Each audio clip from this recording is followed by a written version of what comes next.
Investri Radika Jaya, marketplace pinjaman online menjadi sorotan karena terdapat kredit macet di perusahaan itu. Keadaan semakin buruk karena direktur utamanya, Adrian Asaryanto Gunadi, mundur pada awal 2024 dan melarikan diri ke luar negeri. Otoritas Jasa Keuangan telah mencabut izin usahanya dan tengah fokus pada penyelesaian dana para lender Investri. OJK resmi mencabut izin pinjol model peer-to-peer lending Investri sesuai keputusan Dewan Komisioner OJK tertanggal 21 Oktober 2024. Berbeda dengan aplikasi pinjaman online konvensional, aplikasi peer-to-peer lending seperti Investri mempertemukan individu penyedia dana atau lender dengan para peminjam atau borrower. Fungsi aplikasi hanya menjadi marketplace bagi penyedia dana.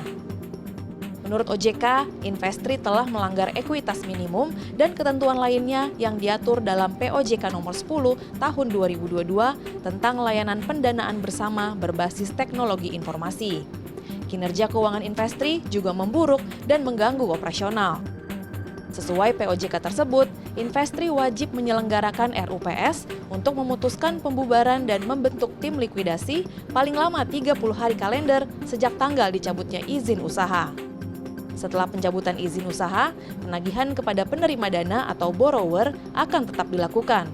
Borrower tetap berkewajiban untuk melakukan pelunasan seluruh kewajibannya kepada pemberi dana atau lender.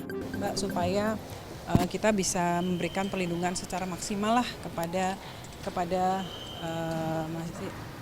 pada lender. Tapi memang gini Mbak, kalau lender itu kan ini bukan kasus Investri ya. Kalau lender umum secara umum itu kan kalau mereka sudah mereka ibaratnya berani untuk naruh di satu tempat. Kalau itu rugi karena usaha tentu tidak kita jamin, tidak kita lindungi ya, karena memang itu kan keputusan bisnis dan lain. Tapi yang karena ini ada fraud gitu ya, tentu saja ini menjadi concern kita, tugasnya OJK. Yuk, makasih ya. Data dari Asosiasi Fintech Indonesia mencatat penyaluran pinjaman industri P2P lending masih tumbuh 33,7% dengan kredit macet atau TWP 90 terkendali di bawah 5%. Sedangkan TKB 90 Investri diklaim sebesar 83,56%.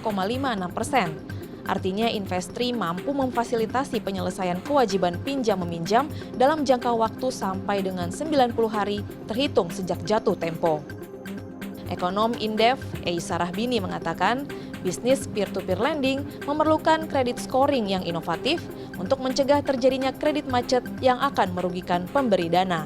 Jadi bagaimana, mungkin kalau kita lihat ya di dalam OJK ini juga harus mendorong ke arah inovatif kredit scoring itu.